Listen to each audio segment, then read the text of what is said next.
Hello everyone, my name is Taylor Strain, and I am presenting my data analysis of the Zillow Rent Indexes dataset. Within the dataset, I looked at which cities' rent prices increased or decreased from November 2010 to January 2017.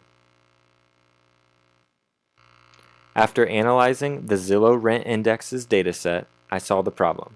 Cities whose rent has remained the same or barely fluctuated from November 2010 to January 2017 has prevented Zillow from having higher profit margins in those cities. Some of the drivers behind this problem are a decrease in population, housing demand, lack of new housing, location, unemployment rates, and the local economy. All of these drivers have helped cause rent prices in certain cities to remain the same or even decrease during the 7-year span of the dataset. The Zillow Rent Indexes dataset provides rent prices based on location or city code, which is a driver in why rent prices differ from location to location. Each city code has a different total population, housing demand, and job growth market. To better understand why the problem is important, the breakdown of Zillow's income was researched and what causes rent prices to increase. Premier agents who pay Zillow based on market demand makes up 67% of Zillow's income, and rentals make up 10% of the organization's total income. This information is important because it helps explain how Zillow makes a profit.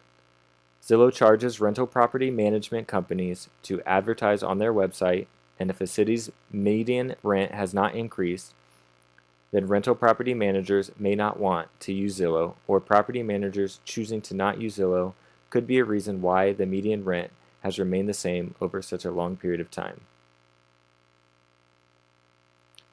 To develop a practical theory, I looked at which drivers prevented Zillow from having higher profit margins. The driver, decrease in population from November 2010 to January 2017, has a negative impact on the outcome, higher profit margins for Zillow.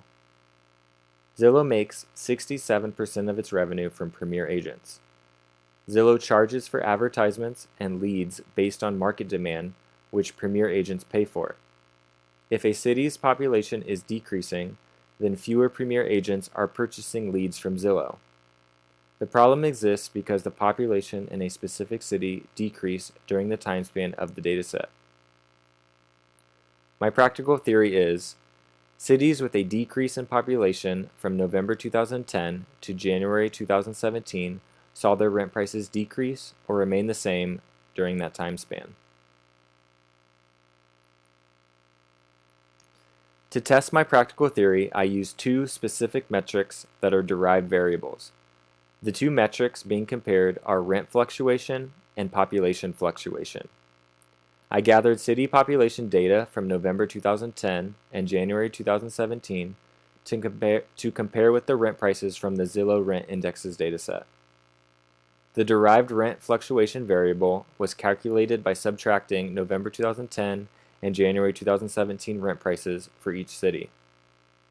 Subtracting a city's November 2010 population and January 2017 population derived the population fluctuation variable. By comparing these two variables, I was able to determine if the decrease in a city's population from November 2010 to January 2017 correlates with rent prices in the city during that same time span.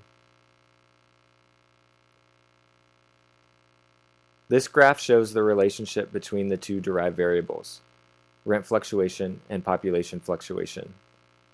The green represents cities whose population and rent increased from November 2010 to January 2017. The blue represents cities whose population increased but rent prices decreased.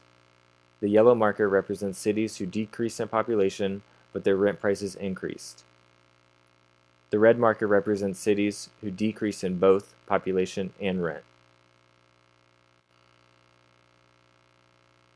While analyzing my data, I noticed the pattern. A negative or low rent fluctuation, under $100 increase, is related to a city having a negative or low population fluctuation. For example, Detroit had a rent fluctuation of negative $97 and a population fluctuation of negative 40,673 people. Another pattern I noticed was any city with at least a population increase of 100,000 people had a positive rent fluctuation of $193 or more. For example, Denver had a population fluctuation of 104,463 people and a rent fluctuation of $656. This graph shows the cities that followed these two trends.